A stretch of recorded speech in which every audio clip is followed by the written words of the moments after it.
নমস্কাৰ দিবলৈছো অইন এক খবৰ হাজু বিধানসভা সমষ্টিৰ অন্তৰ্গত শিপিনী বাইদেউসকলৰ প্ৰশিক্ষণ তথা আত্মসংস্থাপনৰ সুবিধাৰ্থে হাজুৰ বিষ্ণুৰাম মেধি প্ৰেক্ষাগৃহত আজি দিনৰ 1 বজাত অনুষ্ঠিত হৈ যায় এক অনুষ্ঠান সমাজকৰ্মী দুলু আহমেদৰ উদ্যোগত তথা বিশিষ্ট সাংবাদিক চক্ৰপাণী পৰাশৰে আধৰা অনুষ্ঠানটোত বিশিষ্ট অতিথি হিচাপে গুৱাহাটী উচ্চ ন্যায়ালয়ৰ জ্যেষ্ঠ অধিবক্তা নেকিবুৰ জামান বিশিষ্ট কণ্ঠশিল্পী প্ৰিয়ংকা ভৰালী মহিলা সুৰক্ষা ফাউণ্ডেশ্যন সংগঠনৰ অধ্যক্ষা doctor Namrata Sharma APJ Abdul Kalam memorial education ষ্টাৰৰ পৰিচালিকা ৰাজি আহমেদ আৰু জিতেন্দ্ৰ ভৰালীয়ে অংশগ্ৰহণ কৰে হাজু বিধানসভা সমষ্টিৰ প্ৰায় ৩ সহস্ৰাধিক মহিলা শিপিনীক উদ্দেশ্যি মহিলা সুৰক্ষা ফাউণ্ডেশ্যন সংগঠনৰ অধ্যক্ষা নম্ৰতা শৰ্মাই কয় বৰ্তমান দেশৰ আৰ্থ সামাজিক ভেটি টনকিয়াল কৰিবলৈ মহিলাসকলৰ সবলীকৰণৰ জৰিয়তে এক আত্মসংস্থাপনৰ ব্যৱস্থা কৰি নিজৰ পৰিয়ালক সকাহ দিবলৈ কৰা ব্যৱস্থা বাৰুকৈ প্ৰশংসনীয় পদক্ষেপ সমাজকৰ্মী দুলু আহমেদৰ মহিলা সবলীকৰণৰ ক্ষেত্ৰত গ্ৰহণ কৰা এনে পদক্ষেপ অতি প্ৰশংসনীয় এনে পদক্ষেপৰ জৰিয়তে অসমৰ স্বাভিমান গামোচা শিপিনীৰ দ্বাৰা তৈয়াৰ কৰি পঞ্চতীৰ্থ সাজুত সম্প্ৰীতি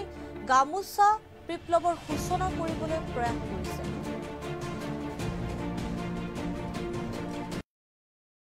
আপোনালোকে দেখিছে যে হাজু সমষ্টিৰ অন্তৰ্গত প্ৰায় 20টা পঞ্চায়তৰ পৰা আজি আমাৰ এই যিটো শিপিনী সমাৰোহৰ কাৰ্যসূচীৰ বিষয়ে আপোনালোকে নিশ্চয় অৱগত প্ৰায় 4000ৰ ওপৰত মহিলাই অংশগ্ৰহণ কৰিছে আৰু এই সংখ্যাটো আমাৰ বাঢ়িয়ে গৈ আছে এতিয়া আমি অহা সপ্তাহৰ পৰা এই 20টা পঞ্চায়তত আমি নিজে গৈ এই শিপিনীসকলক প্ৰশিক্ষণ দিয়াৰ লগে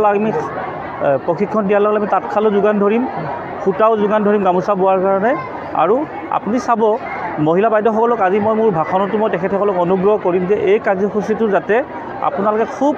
পৰিপাটিকৈ কৰে যাতে কৰিলে আমি পৰৱৰ্তী পৰ্যায়ত যাতে গামোচাৰ ক্ষেত্ৰত হাজু সমষ্টি আমি 1 নং স্থান দখল কৰিবলৈ পাৰোঁ কাৰণ তেখেতসকলৰ কৰিব লগা একো নাই মহিলা যিসকল আমাৰ শিপিনী বাইদেউ আছে তেখেতসকলে খালি গামোচাখন বনাব লাগে তাতে তাঁতশালৰ পৰা সূতা সামগ্ৰী যিমানখিনি লাগে মই যোগান ধৰিম আৰু আমি জানুৱাৰীৰ 1 তাৰিখৰ পৰা আমি তেখেতসকলৰ পৰা লোৱা ব্যৱস্থা কৰিম আৰু তাৰ বিনিময়ত তেখেতসকলৰ যিটো পাৰিশ্ৰমিক সেইটো মই মোৰ নিজৰ ফালৰ পৰা তেখেতসকলক বহন কৰিম গামোচাটো ক'লৈ যাম চাওক গামোচা বুলি ক'লে এতিয়া চাওক সদায় শুৱালকুছিত পাট মুগা বুলি বিখ্যাত এতিয়া হাজুতো আমাৰ শিপিনী আছে ধৰি লওক ইয়াতে পাট মুগাটো হাজু সমষ্টিত ইমান বিখ্যাত নাই সেইকাৰণে মই গামোচাৰ ক্ষেত্ৰত হাজু সমষ্টিক অকণমান ওপৰত নিব খুজিছোঁ আৰু এই গামোচা অসমৰ সমগ্ৰ জিলাত যাব আৰু পৰৱৰ্তী পৰ্যায়ত চাই লওক জিলাবিলাকৰ কি ধৰণৰ ৰেছপন্স আহে সেইটো আমি বঢ়াই দিম কিন্তু অসমৰ প্ৰতিখন জিলাত অনুষ্ঠানতে বিশিষ্ট কণ্ঠশিল্পী প্ৰিয়ংকা ভৰালীয়ে গীত পৰিৱেশনৰ জৰিয়তে শিপিনী মহিলাসকলক উৎসাহিত কৰে হাজুৰ পৰা গোবিন্দ দাসৰ ৰিপৰ্ট টাইমছ নিউজ টুডে